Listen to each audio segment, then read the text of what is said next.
Hi, today I'm speaking with Jack Daly, the Jack Daly, Mr. Sales, absolutely fascinating individual with an amazing track record, tracking all the numbers in his life. And you're going to learn a lot, and I'm sure you'll be able to apply a lot of what Jack Daly will share with us today.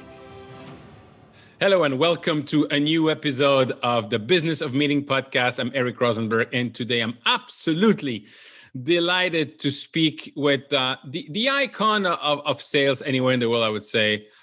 He's been speaking all over the world. He's been training, I don't know how many thousands of people. I had the opportunity to meet him first, thanks to EO, the conference years ago. And he's been building about 6 firm to national firms, selling 2 of them to Wall Street firms. He's measuring everything. He's got 15 Ironmans, 95 of the top 100 golf course, 95 marathon. And we have a common point. We did bungee jump, probably in a different place. But Jack Daly, is such an honor. And thank you for taking the time to speak with me today.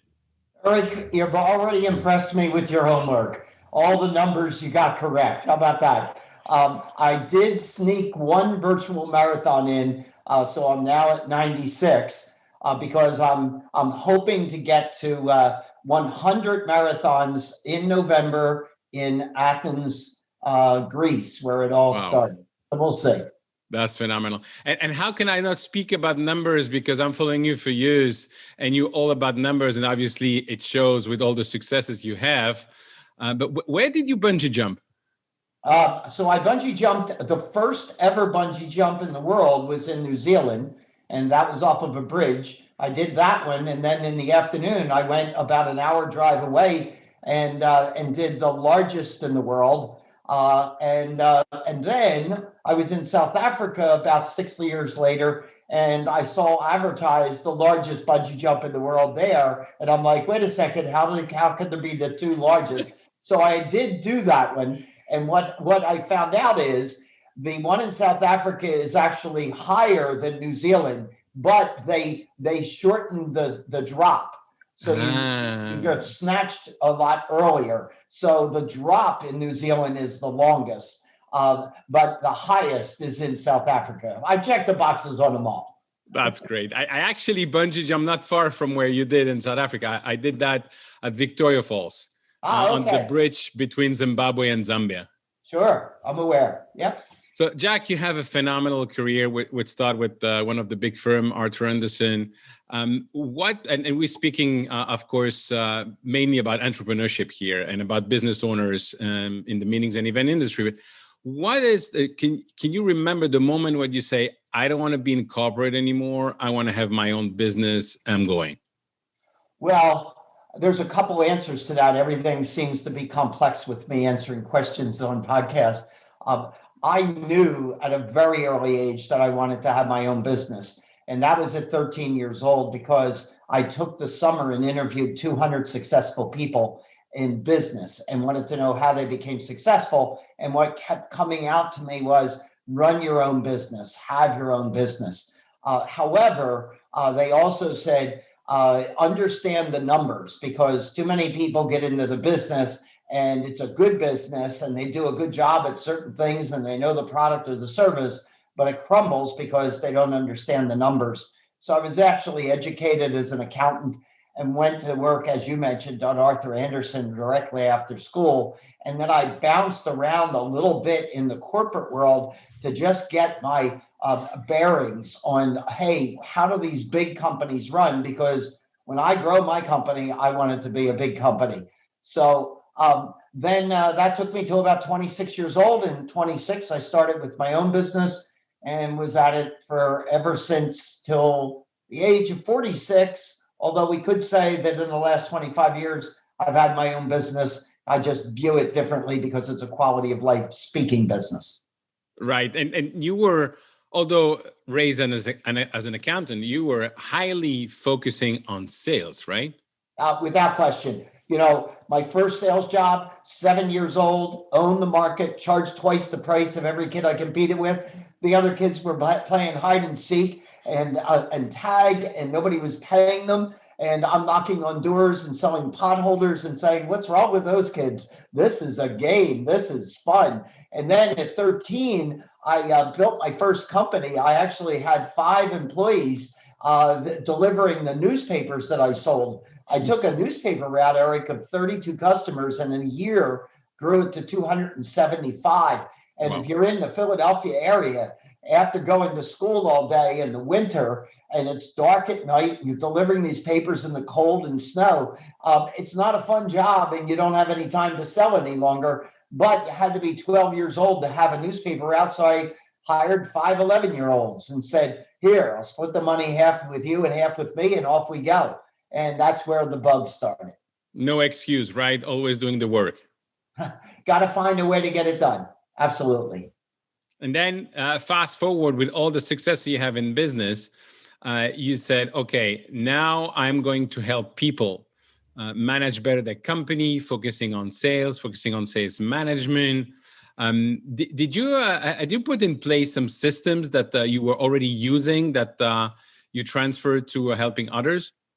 Yeah, so I'm going to back you up a little bit here and answer that eventually. But in 1985, I moved to Southern California to start a company. I moved here where I still am a resident. I moved here for the great weather. And I'm an endurance athlete, as you mentioned, marathons and triathlons and things. So this environment plays very well to training. I started that company with 4 people, myself and 3 others. And in 18 months, organic growth, we scaled to 750 people. In our first 3 years, we made $42 million in earnings, not revenue. From zero in 18 months. Yeah.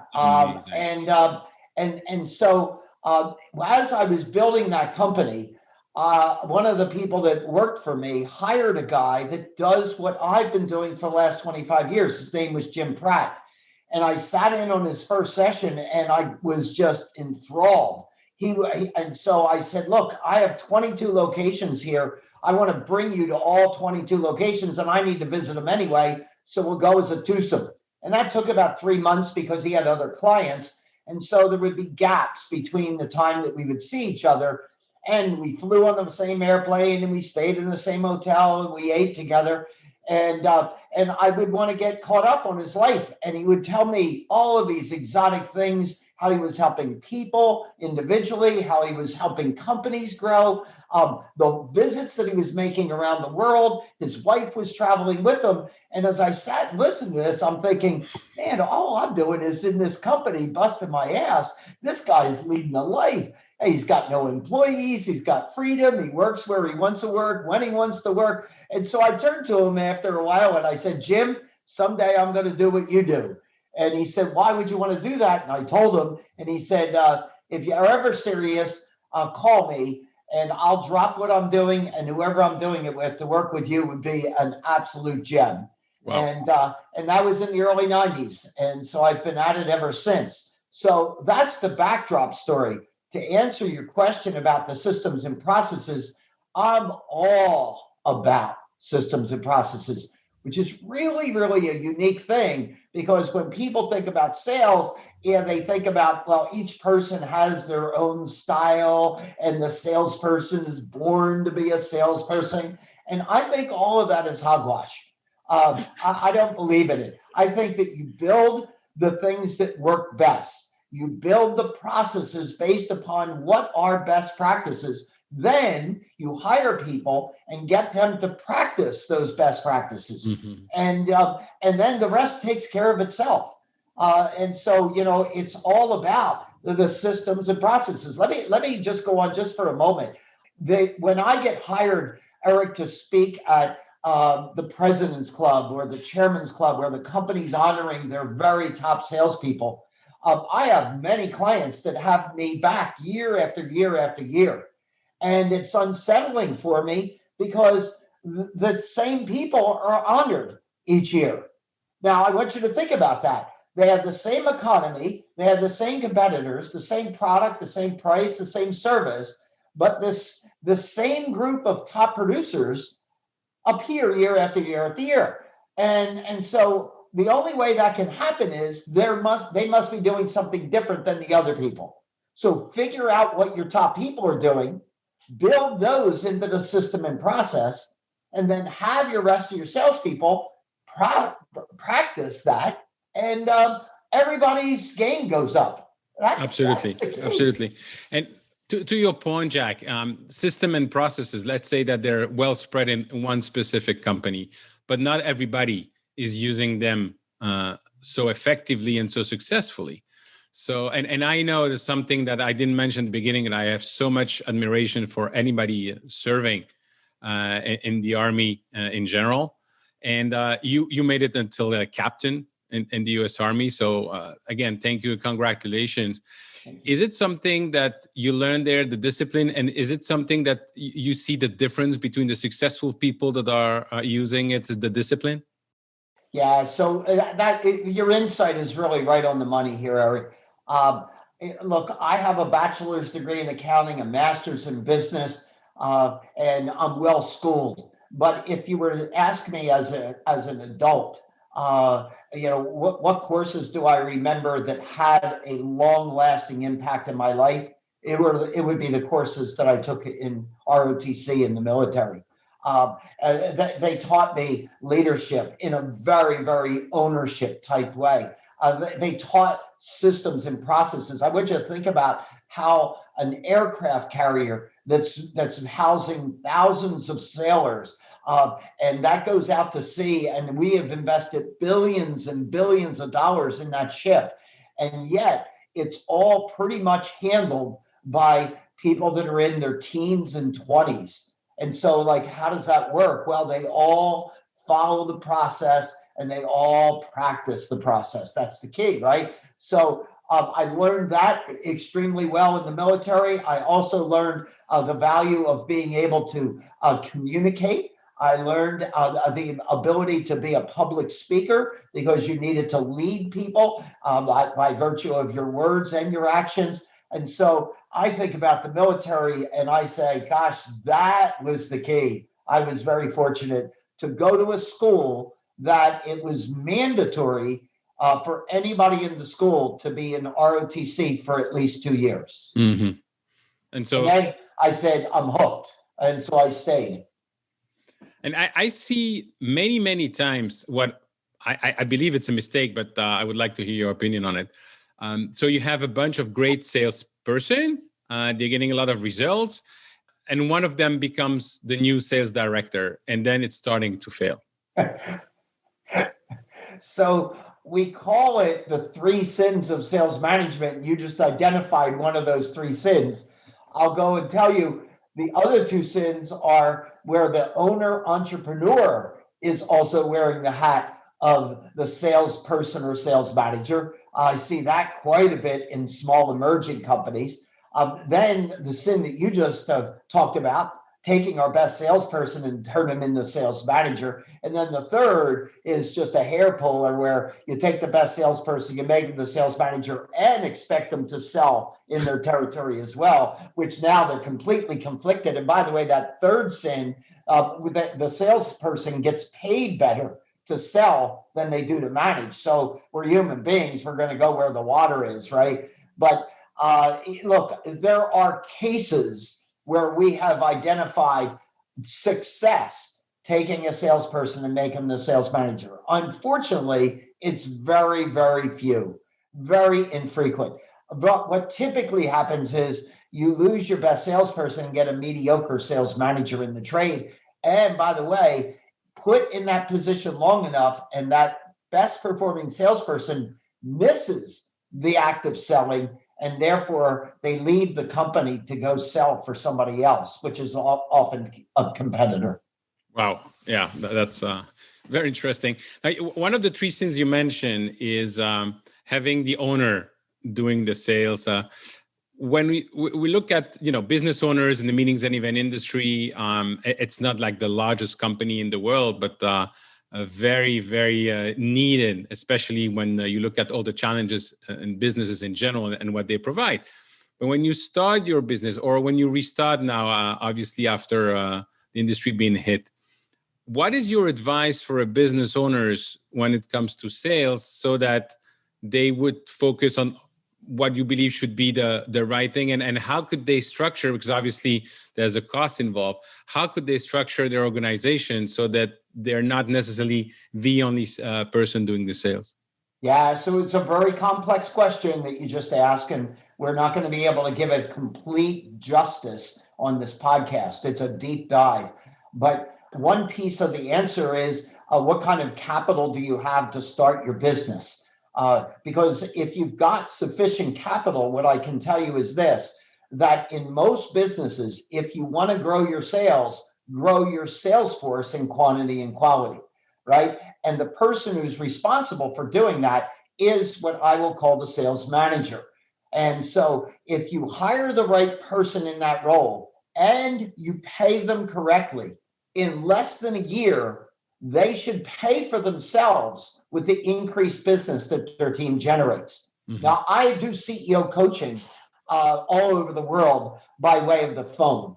And I started that 4 years ago when my wife of 47 years passed away from cancer, and I wanted to stay home and fight the battle with her, and I needed something to do while I was not traveling. And now I still continue to do that after she's now passed away. And what I can tell you is that about 25% of my clients, I let them commit that first sin of being in charge of the sales team and being the CEO. I'm conflicted with it, but it's because they just don't have enough capital. But part of the answer is, how can you structure the compensation of the salespeople and the sales manager such that there's more at risk rather than in salary?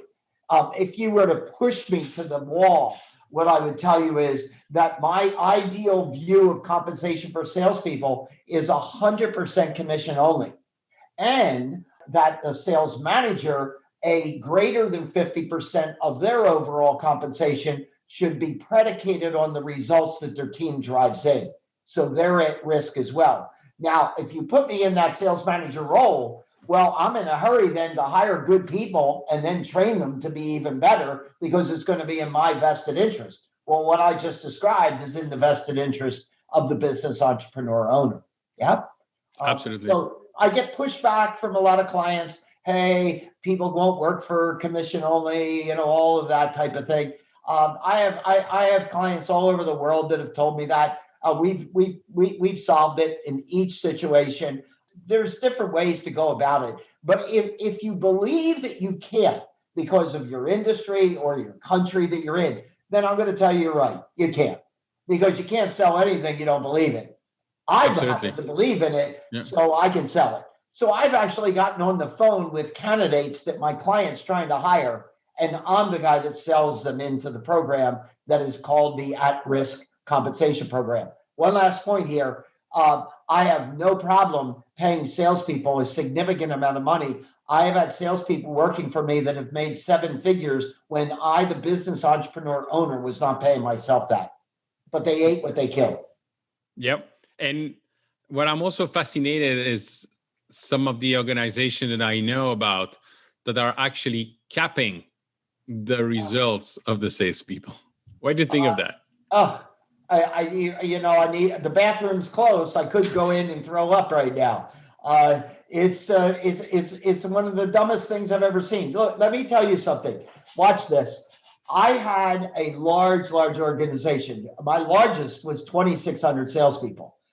In this particular organization, I had about 1,000 salespeople. Now, there was a woman by the name of Mary that was a superstar performer. And the chairman of the company came to me and said, you need to cut her pay. She's making too much money. And let's say that she was making $1 million. Now, if I were to hire 20 salespeople at $50,000 a piece, that would be $1 million. And so I said to Norm, so if I hired 20 people at $50,000 a piece, Would you be about more happy with that? And he says, yeah, 50,000 sounds more reasonable. And I said, well, wait, Norm, we got to house 20 people. I got to recruit 20 people. I have to manage 20 people. We have to give them desks and computers and all phones and all of that. And somebody's going to quit, and then I'm going to have to replace them, and someone's not going to perform, and I'm going to need to replace them. Or we could just have Mary, who does no maintenance, and she just delivers, and she delivers the same results that 20 people would do. And she makes $1 million. And he turned to me and he said, well, then if, you know what, I'm tired of her rubbing it in my face. So if she comes to the corporate office, tell her to buy a bad looking car and drive in that car because I'm sick of looking in her high-end car. That's ridiculous.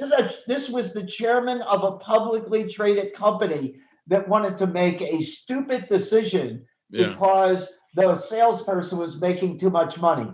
Salespeople do not make too much money. As long as it's tied to what they're bringing in, and we're bringing it in at the margin that we seek it. I have a client that his company now is worth $3 billion. And his salespeople are uncapped, and his top sales guy a couple of years ago made $9 million. Wow. And he loved it. Oh, yeah, of course. Now, I remember watching you speak at the EO, I think it was in Nashville, EO Nerve in Nashville. And I must say, first of all, as a public speaker, the energy, the content, and the way you hold the room was absolutely phenomenal. And then I know you have 3 books. Sorry? Thank you for that. Yeah. No, my pleasure. And people that know me know that I always say what I think, and it's not just nice words. I really mean it. I know you have 3 bestsellers, but one is the IPO Sales Growth, which I love. And you mentioned a lot during that talk, and I know this is one of the basis of what you do about the playbook. So talk to me as a small business owners, maybe as alone or a team of 10 people. I want to grow. I want to look at all this industry going back on their feet when we can fully go back to events and meetings. What is your advice to me? Yeah, so you just described one of my CEO coach clients that's based in Houston. And he historically has been the rainmaker. Now he's coming out of it and ready to take on the world, so to speak. His vision is big, and he's hired me in the last 3 months to kind of channel him in the right direction so that we can bust off the doors, right? And so what I said to him is, I've got to pull out of you the things that you do that make you so successful. And then what we're going to do is we're going to package together in what I call a playbook, a sales playbook. It will be thin to win. We're not going to build some archival thing with 3-ring binder. It's going to be what are the processes? What are the words that you use? How do you overcome objections? What are the right questions to ask? And I'm going to just do calls with you where you're trying to get me to buy your product or service. And I'm going to be recording them and then translating them into a playbook. And then once we got that anchored, then what we're going to do is we're going to have regular practice sessions with all of your salespeople following that playbook. That is the way that I built my companies in the past. And you mentioned I built 6 from scratch into national firms. All 6 very, very fast growing. One of those companies that I had was the Inc. number 10 on the Inc. 500, not the Inc. 5000, the Inc. 500. We were number 10 with 10,100% growth. In that company, I had 120 salespeople. And what I would say to them, there aren't 120 best ways to sell this stuff. So we'll figure out the best way. Every single salesperson, they were all domiciled in one location, and they did all of their selling over the phone.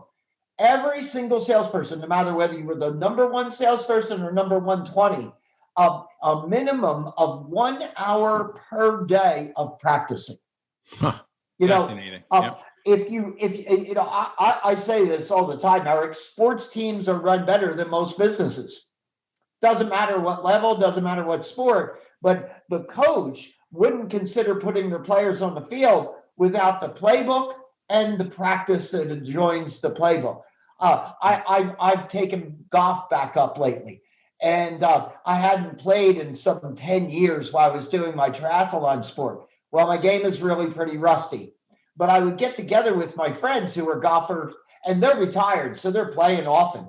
And I'd say, so how's the golf game going? Oh, it doesn't seem to get better. Are you seeking to get better? Yeah, I'd love to get better. Well, how often are you playing? I'm playing 6 rounds a week. You're playing 6 rounds a week. Well, how about if you played 1 round a week and took all of the time that you would have played those other 5 and practiced? And I bet you that 1 round would manifest itself in lower and lower scores. You know, the best golfers in the world are on the pro tour. They play in very few tournaments, but they practice incessantly. Mm-hmm. It's the key. Anybody in anything in life that does it exceptionally well practices. Absolutely. But how many people do we see in sales that are practicing and that have scheduled practicing? You know where most salespeople are practicing? On their prospects. Hey, it's 4 o'clock. I'll make another call and practice on another one. Yeah. So the key is practice, and the key is to practice best practices. Absolutely. And on that note, with practice and then execution, remember speaking at a conference that 50% were meeting planners and 50% were sales people from hotels. And not about the practice, but about the doing. I just asked them, so how many of you have 1 hour block in your calendar every day to make sales call? 1 hour.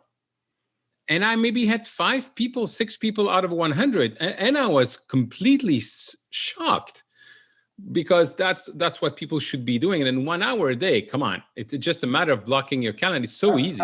Eric, I'm serving all industries all over the world. And all I can tell you is this: whenever we get the opportunity to go into a company and take a look at what their salespeople do, we've not found this to be any different anywhere. More than 50% of a salesperson's time is spent on things that have nothing to do with bringing new customers in or growing the ones you have, which is the definition of what sales is. Get new ones, grow the ones you got. Yep. More than 50%. Now, let me translate that and flip it just the other way. That means that if you were to get that stuff out of the way and let those salespeople sell, you could actually double your sales without having an additional salesperson hired. Absolutely. You know what else? Your salespeople will be a lot happier because they prefer to be doing the selling as opposed to whatever else you have them doing. Oh, yeah. And I've witnessed that personally in the past, where salesperson is the person who also doing the demo, the person who's doing the offer, this person. I mean, and how much time have you got left to basically focus on the sales? Look, let's look at it this way. I'm in the professional speaking business. That means pre-pandemic, post-pandemic, I travel frequently. I know that you've traveled frequently. My frequent travel somewhere between 150 to 250,000 air miles a year. I have speakers that are quote unquote competitors of mine that book their own travel. Wow. That is a very time consuming effort. It's forever changing because your calendar is ever changing. I only have so many hours at my disposal. That would not be a high payoff activity for me. That would be the equivalent of a salesperson spending time on things that don't win new customers or grow the ones you have. Most all of my presentations have a workbook that we put together for them. Most speakers produce their own workbooks. I don't do that. And now what's interesting is that I have a company that I've intentionally built with no employees, but I have 6 personal assistants that work out of their homes doing all of those other things. You mentioned that I've got 3 best sellers, #1 bestseller on Amazon books.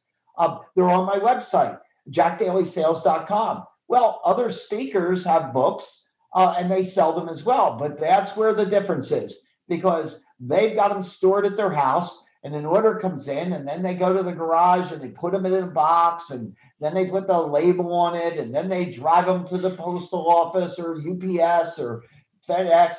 And then they process the credit card. Now they're the cashier, they're the transportation department, they're the shipping department, they're the back. I have no time for any of that nonsense.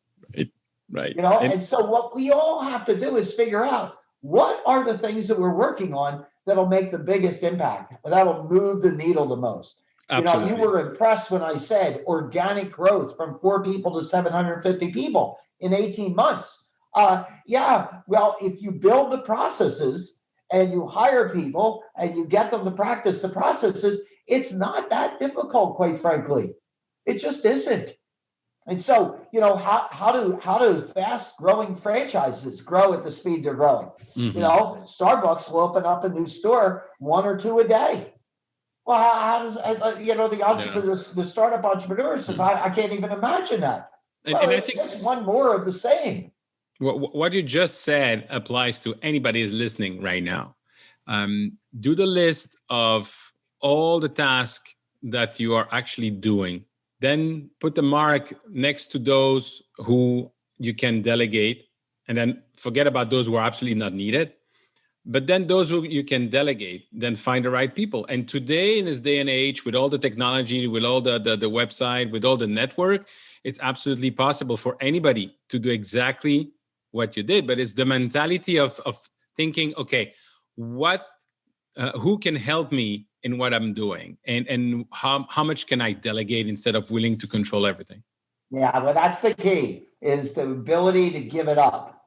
Got too much control, not enough empowerment, right? I have clients today that they're leveraging their assistants on the other side of the world at a very favorable hourly rate.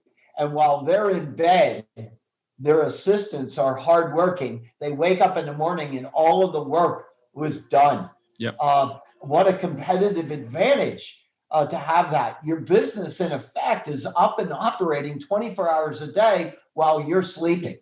This is a beautiful concept. We just have to learn to delegate. We learn to give it away. Yep. And by the way, I wasn't always this way.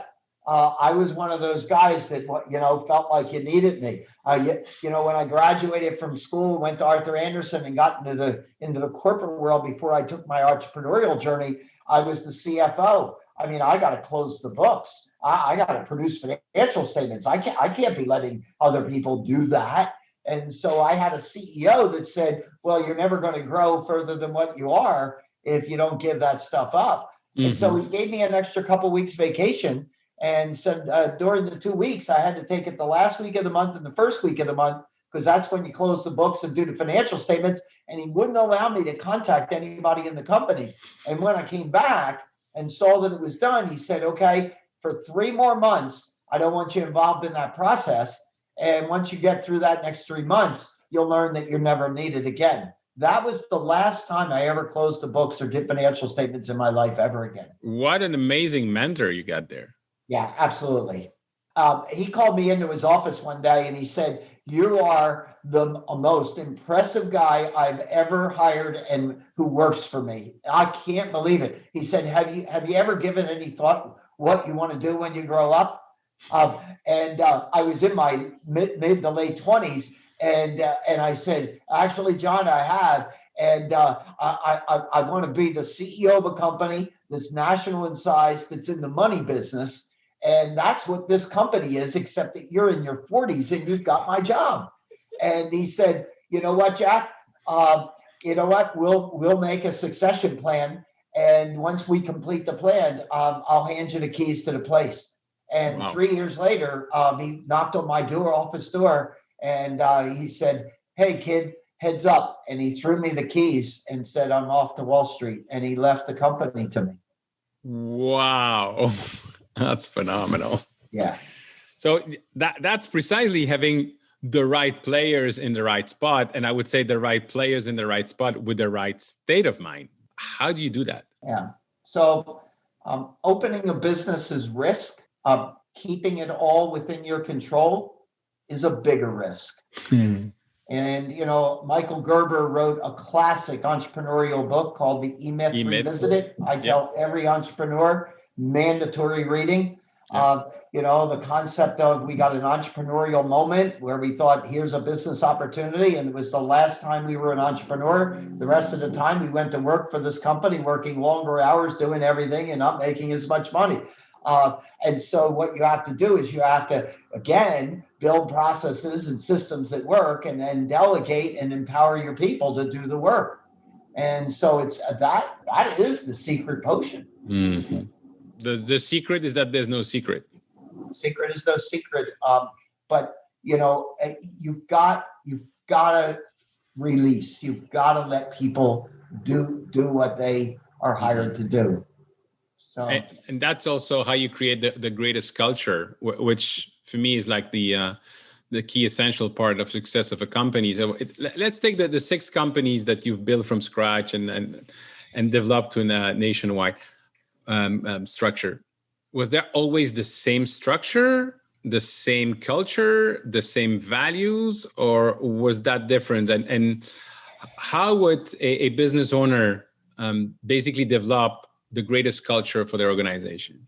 Yeah. So what I would tell you is that in those 6 companies, that was done over a 20-year period of time, and times do change. And our culture needs to reflect changing times, and the systems and processes need to reflect changing times. For me as a salesperson, operating today compared to me as a salesperson operating just 20 years ago would be dramatically different in terms of what my high payoff activities are. I can leverage technology today like nobody's business compared to 20 years ago. Most of what a salesperson did 20 years ago, they needed to bring samples out and they had stuff in their car and all the rest of that. Today, your prospects go to your website. They've seen it all. It's a whole different stick to sell today compared to what it was 10, 15 years ago. So the processes change to reflect the marketplace, but there's some constants when it comes to culture that I don't think change, and I don't know that they'll ever change. I don't see human beings ever not wanting to be recognized and rewarded, right? Mm-hmm. And so taking the time to build the processes for regular ongoing recognition is a significant grounding, a significant foundation in your culture.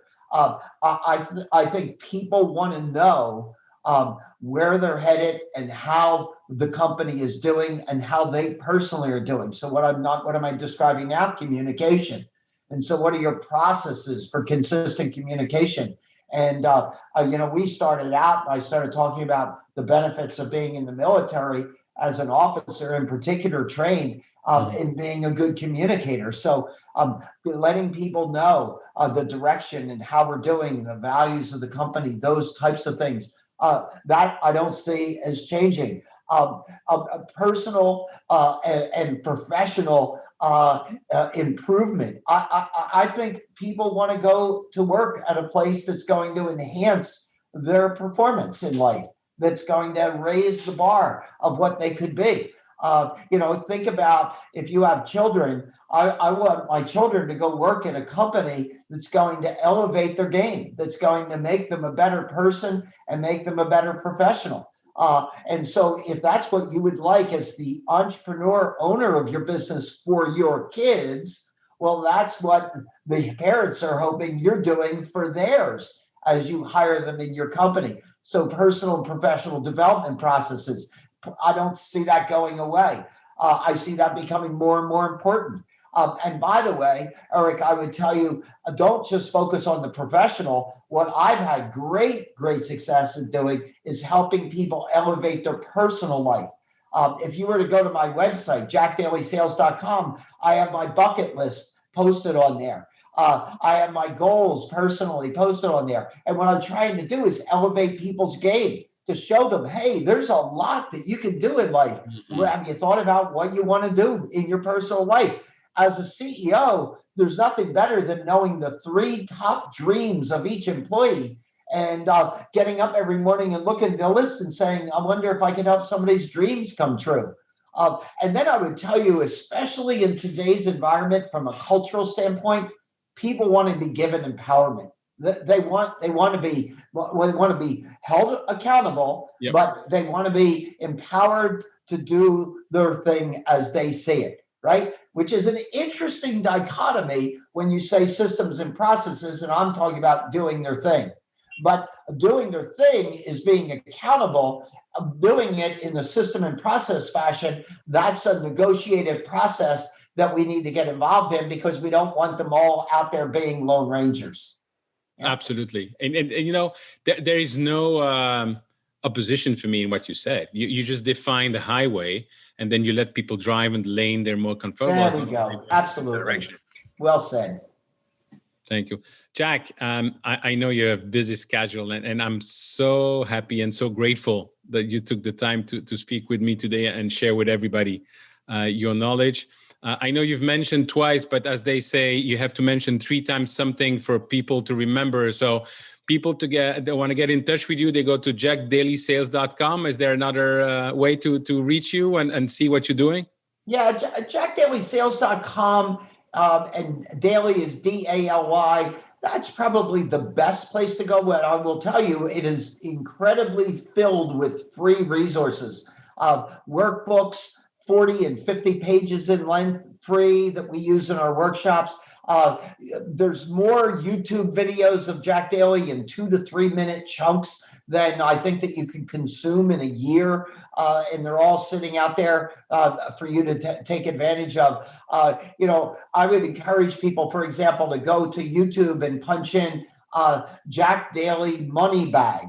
And just that one tactic could change the financial fortune that you're experiencing as a salesperson. So at this stage of my life, Eric, it's all about giving back. It's about trying to give people an opportunity to have a better state in life, professionally and personally. So jackdalysales.com is the place to go. If somebody wanted to touch me by way of an email, it's very simple, jack@jackdalysales.com. I do answer my own emails. You might get someone tagged on there that's an assistant of mine that'll actually execute, but my initial response will be from me personally. Jack, thank you. You're such an inspiration. You give so much energy and wonderful content. I can wait to meet you again in the future. I know you have plenty of things still to do, because you told me you're planning to live until 125. So many, many, many years to come. Thank you so much, and see you soon. Absolutely. Thanks for having me.